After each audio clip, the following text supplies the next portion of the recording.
I had just pulled out of the long-term parking garage at O'Hare when my phone buzzed on the passenger seat. I almost didn't look at it. I was tired.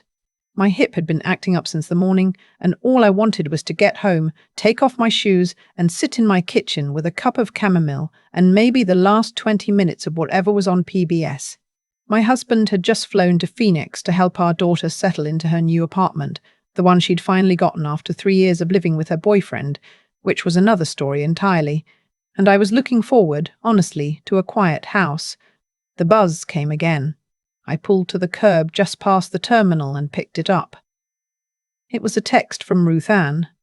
Ruth Ann had been cleaning our house every Tuesday and Friday for going on 11 years. She had a key. She had the alarm code. She knew where I kept the spare Advil and which burner on the stove ran a little hot. I trusted her the way you trust someone who has seen your house on its worst days, after Christmas, after a stomach bug swept through, after my mother-in-law visited for 2 weeks and never said a word except, "Don't worry, I'll get it." Her text said, "Please don't come home yet. Go somewhere and wait. I need to call you." I stared at it. My first thought was something happened to the house. A pipe burst. A smell. Something dead in the crawl space. We'd had a possum situation 2 winters back, and it had not been pleasant.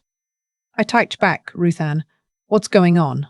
3 dots appeared, then disappeared, then appeared again. Then her name lit up on my screen as a call. "Mrs. Aldridge," she said, and her voice was low, careful, like she was speaking into her collar. "I need you to stay calm.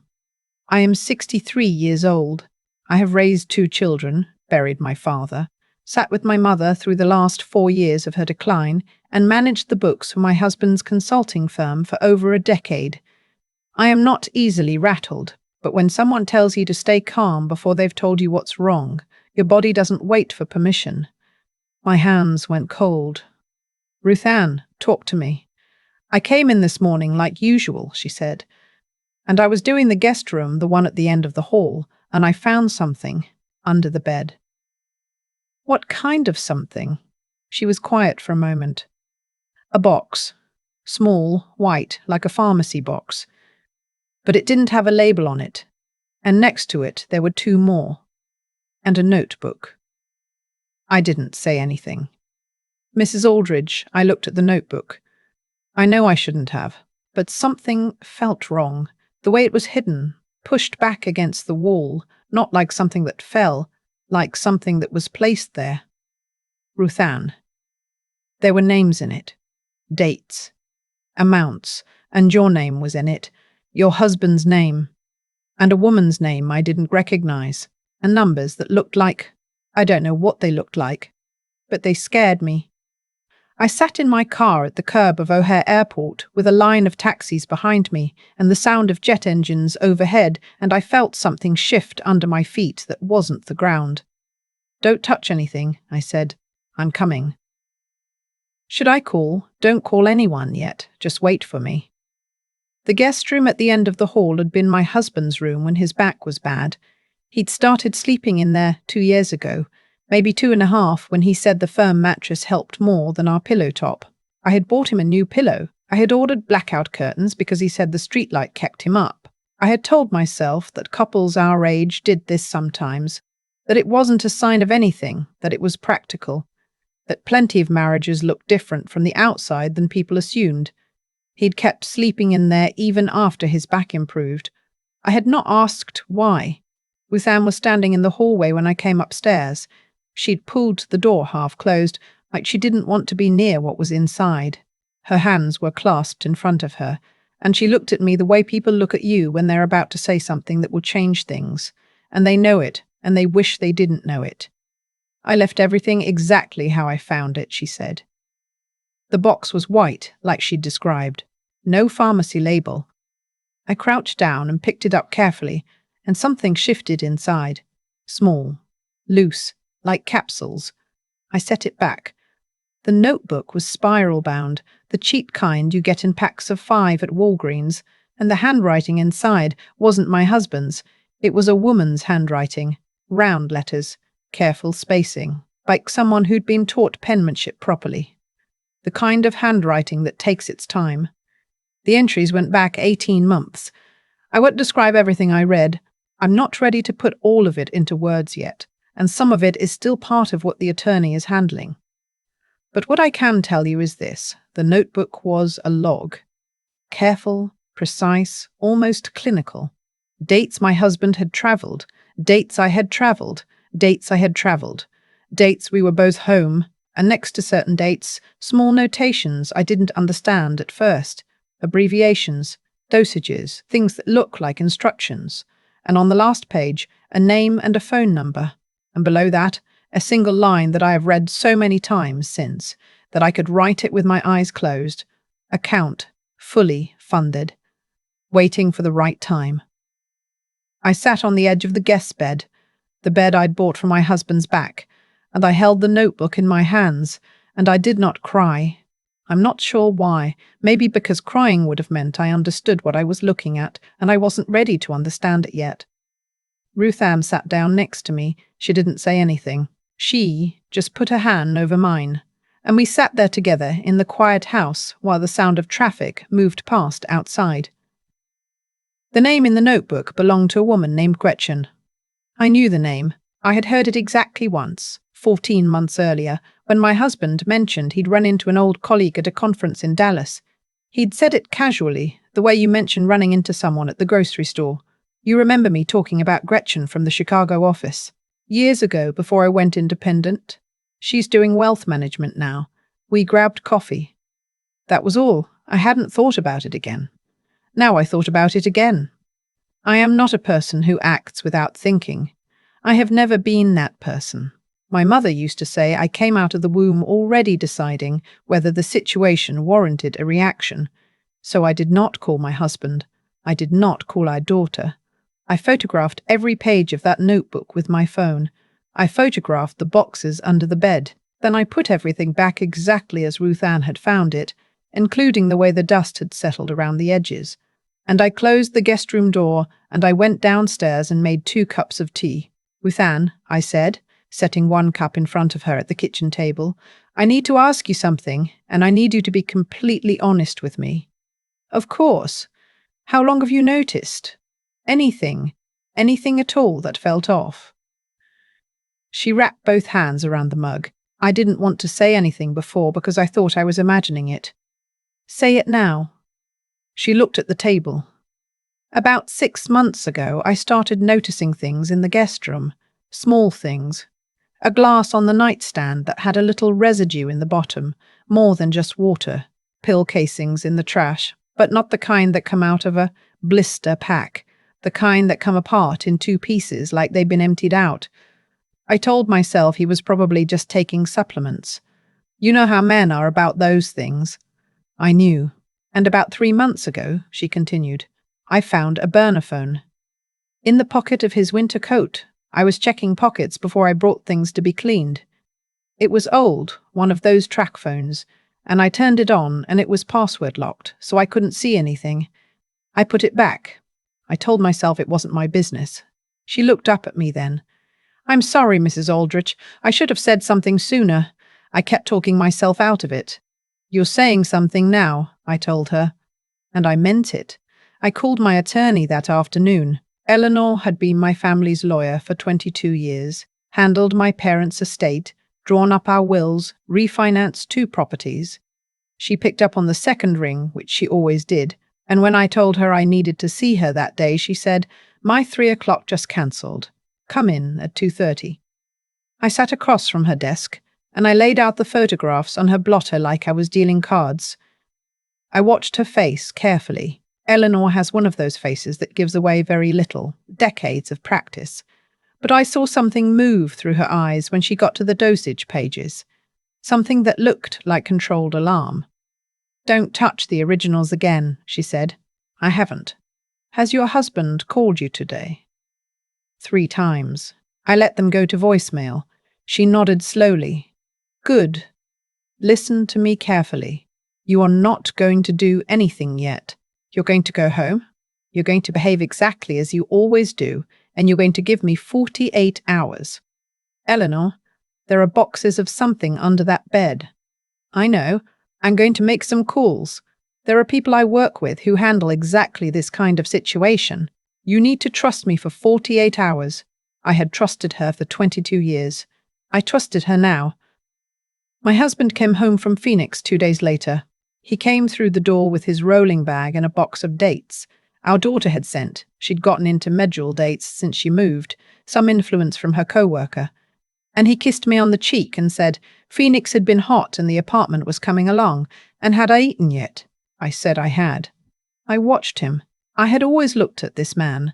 We'd been married for 31 years, met at a mutual friend's 4th of July party when I was 32, and he was 35, danced badly on someone's back porch, talked until 2 in the morning, and I had always felt like I knew the shape of him, the way he held his coffee mug, the sound his knee made when he climbed stairs, the particular way he laughed at things he didn't find funny, a short exhale through the nose that meant he was being polite. I watched him move around our kitchen and I tried to find the shape I recognized. It was still there. That was the strangest thing. It was all still there. He went to bed early, said he was tired from the flight. He went to the guest room. Of course he did. I sat in the living room until I heard the light click off under his door. Then I texted Eleanor, "He's home." She replied within a minute, "We're ready, tomorrow morning." The investigators Eleanor worked with were not what I expected. I suppose I had imagined something cinematic, dark coats, government credentials. Instead, 2 women arrived at my door at 9:15 in the morning while my husband was in the shower. One was maybe 40, brisk and practical, with the kind of face that made you feel like she had already thought of everything you were about to say. The other was younger and carried a case that looked like a medical kit. They were in the guest room for less than 20 minutes. When they came out, the practical one looked at me and said very quietly, "You need to call your doctor." I looked at her. "The residue we found in the bottles, we'll need the lab to confirm, but I want you to call your physician today and ask for a complete panel. Tell her you want to check everything. Don't explain why yet. Just ask for the panel." My legs felt very far away. "How long?" She shook her head slowly. "That's for the lab, but I want you to go today." I called my doctor, Patricia, from the car. She had me come in at noon. She did not ask me why I wanted a full panel. She has been my doctor for 16 years, and she knows that I do not make requests without reasons. The results took 4 days. I will not go into everything that came back, because some of it is still in the hands of the attorneys and the prosecutors, and I have been advised to be careful about what I say publicly. What I will tell you is that my physician called me on a Thursday evening, and she used a tone I had never heard from her before. Not alarmed, exactly, but deliberate, measured.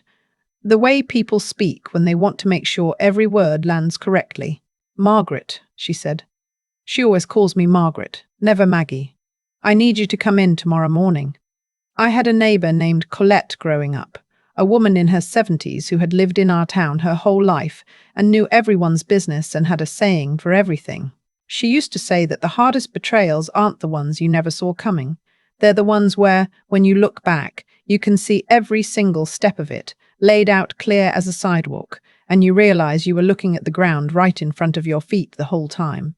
I thought about Colette a lot during those weeks. The back pain that started 2 years ago, real, I assumed, because why wouldn't I? The slow withdrawal from our social life, the new financial advisor he'd suggested we use together, a man I'd met exactly once, to consolidate, for simplicity. The small insurance policy he'd encouraged me to increase on my own life, which he'd framed as something we should both do, though I later learned he had not updated his own. The fatigue I'd written off as age, the afternoons I'd felt foggy and strange and had blamed it on too much coffee, or too little coffee, or the weather, or the particular quality of the afternoon light. I am 63 years old.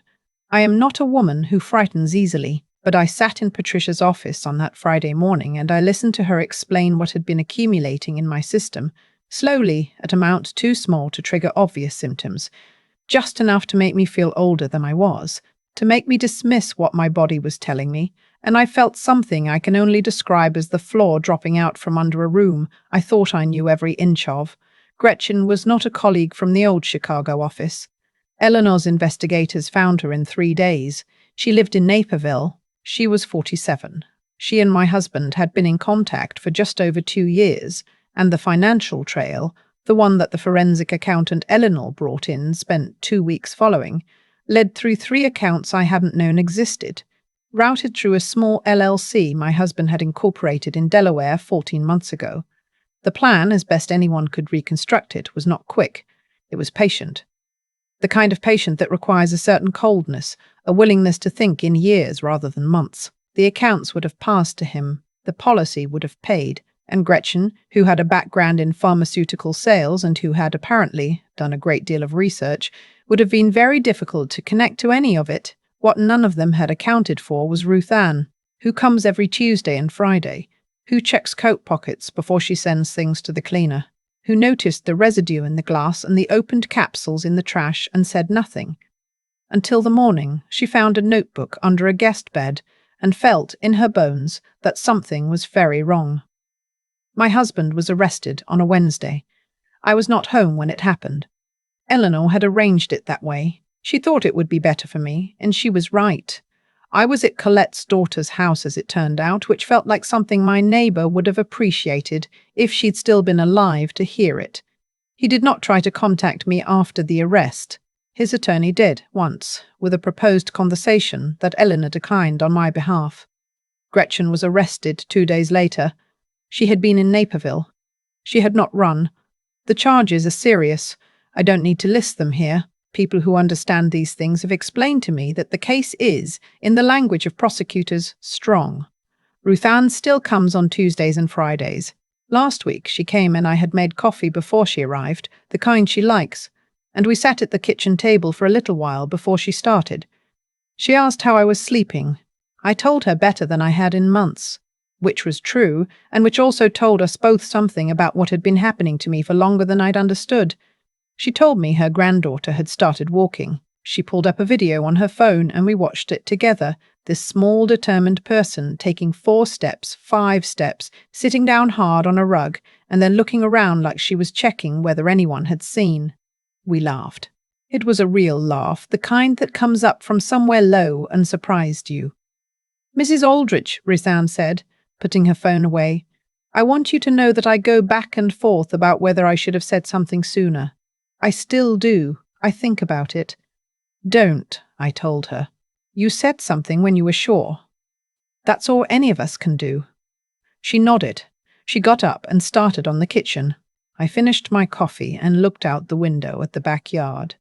The garden I'd been meaning to expand for 3 years. The oak tree my father helped us plant when we first bought the house. The bird feeder that needed refilling. Everything's still there. Still mine. I have a long-term care attorney now, a new financial advisor, a woman named Helen who came recommended by my daughter's friend and who spent our entire first meeting asking me questions and writing down the answers rather than talking. I have changed the alarm code. I have changed the locks, though I am told I didn't legally have to.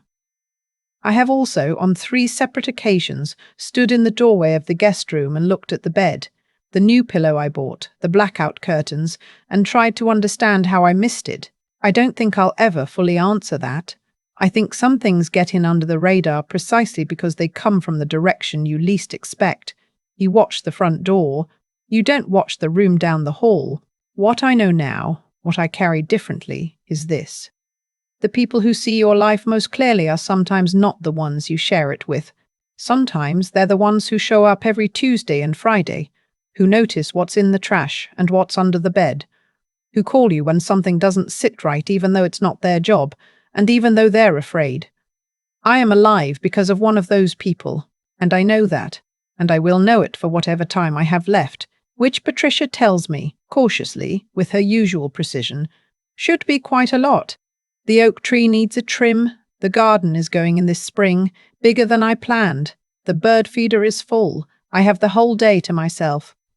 I have thought a lot about what it actually takes to see clearly, not just to look, we all look all day long, but to actually see, to notice the thing that doesn't quite fit and sit with the discomfort of it instead of explaining it away. Ruth Ann saw. For months, she saw things that I, who lived in that house every single day, had completely missed. The residue in the glass, the opened capsules, the track phone in the coat pocket she was checking before the cleaner. She saw all of it, and she talked herself out of it, just like I would have. Just like most of us do when what we're seeing would require us to accept something we're not ready to accept. And then she found the notebook. And she stopped talking herself out of it. I think about that choice a lot. It would have been so easy for her to put it back, to tell herself it wasn't her business, that she was probably misreading it, that she'd worked for this family for 11 years and she could lose everything by being wrong. The easier path was silence. She chose the harder one. And that choice, that small, quiet act of courage in a guest room on a Tuesday morning, is the reason I'm here to tell this story. What I've come to understand is that the consequences of our choices don't announce themselves, they accumulate. My husband made small choices, one after another, each one probably feeling manageable in the moment, each one building on the last, until the architecture of what he'd constructed was something I couldn't have imagined standing in the same room with him 31 years ago on someone's back porch. And Ruth Ann made small choices too, the choice to keep noticing, the choice not to look away, the choice to pick up the phone. And those choices accumulated into something that saved my life. That's the thing about character. It's not one big dramatic moment. It's the habit of small decisions made over and over in the direction of what you actually believe is right. Ruth Ann had built that habit long before the notebook. I believe that now. The person who makes that phone call is the same person who has been paying quiet attention for years. You don't suddenly become someone with that kind of integrity. You practice it slowly, in ordinary moments, until it's just who you are. I won't pretend I've made sense of everything, 31 years.